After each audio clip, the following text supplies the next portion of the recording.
Thank you so much for tuning in to another episode. What I want to share for you today is an article titled 20 Meaningful Things That Educators Can Do Every Day. Now, the point of this is not to overwhelm you and say, I've got to do all 20 every single day. But my hope is the fact that you'll take maybe one or two things and say, you know what, this is something I could probably do better, something I need to implement. And hopefully this information will bring some value as you start your new school year. Hope it's going to be a good one for us all. Let's dive right in. The year was 1999. I was about to become a teacher. While I felt prepared to take on my new challenge, I, like many new teachers, was also hopeful that somehow within those first few weeks, I'd be able to discover that one big thing that would catapult me toward becoming a real teacher. Fast forward to today. It's taken a while, but I've finally come to the realization that there is no one big thing that will suddenly transform a teacher into one of those wise educators that they make movies about. But I've also learned something else in that time. It's often the small things that teachers do for their students that end up leaving a lasting impression. So as I prepared to dive into my 20th year of teaching, I shared 20 simple yet meaningful things teachers can do every day to improve the classroom atmosphere for themselves and their students. Number 1, arrive early. I know things can be hectic in the morning, but getting to class 20 minutes before your students walk in gives you an opportunity to organize your thoughts and lay out any required materials for the day.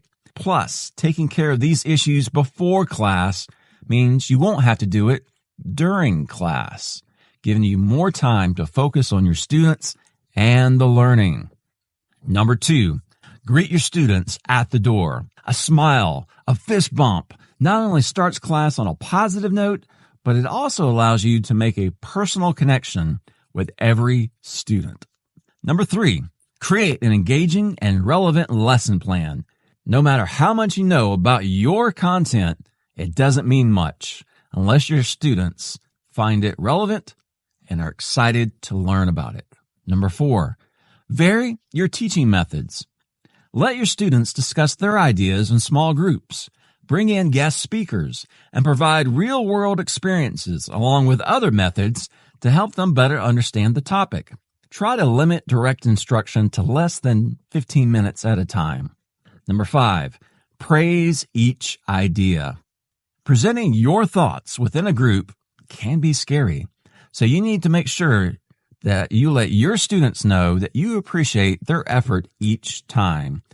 Doing so will model how to be polite, and it will also invite them to share more in the future. Number 6, trust your students to do what's right.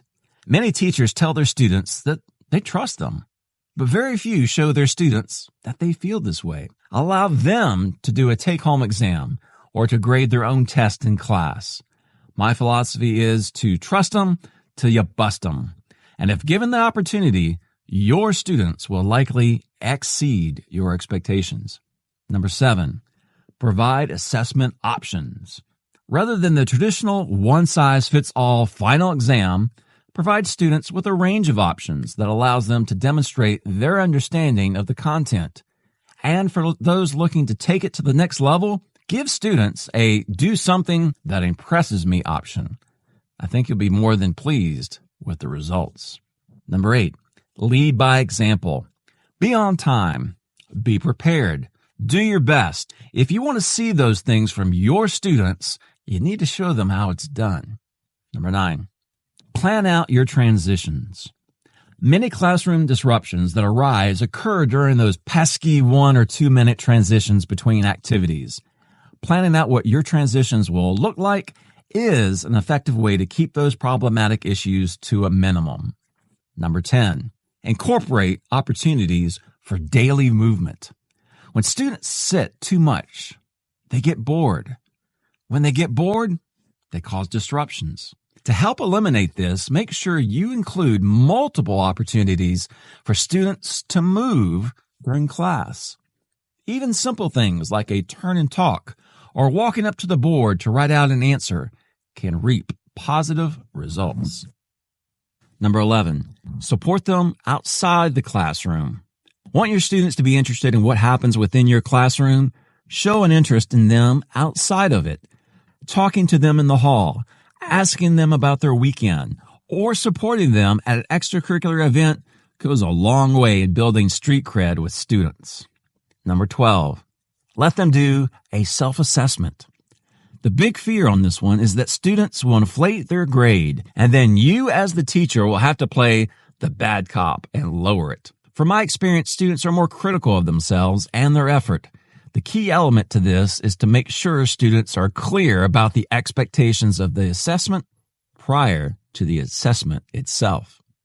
Number 13, always overplan. Every second of your class should have a clearly defined purpose. You know bad things happen when you let students talk quietly for the last few minutes of class. Plus, if you multiply all those wasted minutes over the course of a year, it suddenly turns into wasted days and weeks. 14, don't talk too much. You shouldn't be the only voice in the room. And if you're not sure how much you talk during a class, record yourself and keep track of how often you speak. But be prepared. It's usually more than you think. 15, send a positive email home daily.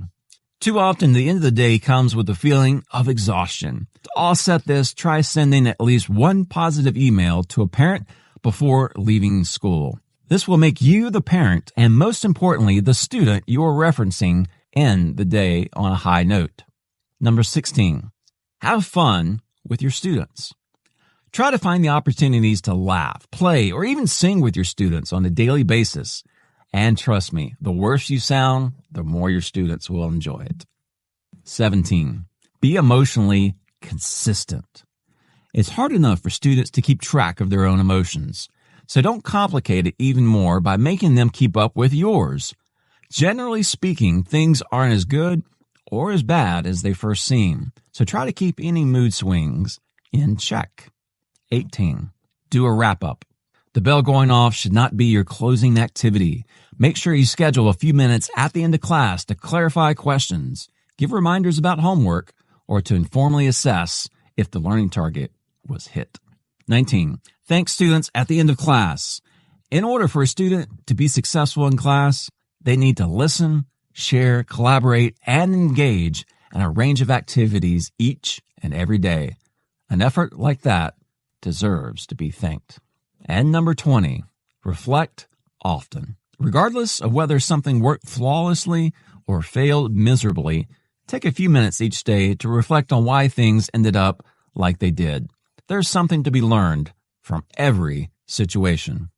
As you make your way through the school year, just remember that it's not about doing that one big thing, but it's about doing those little things. You've been listening to 20 simple yet meaningful things educators can do every day by Mike Roberts. And I'll be posting the link to that article in their show notes. Now, 20 things, that's a lot. But I encourage you, as I encourage myself, not to follow all 20, but pick what works best for you. And even just incorporating 1, 2, 3 things can go a long way to making your school year be more successful. And as we return to school, I hope that this time for you will be a very positive one. Hang in there, one day at a time. Thanks for listening.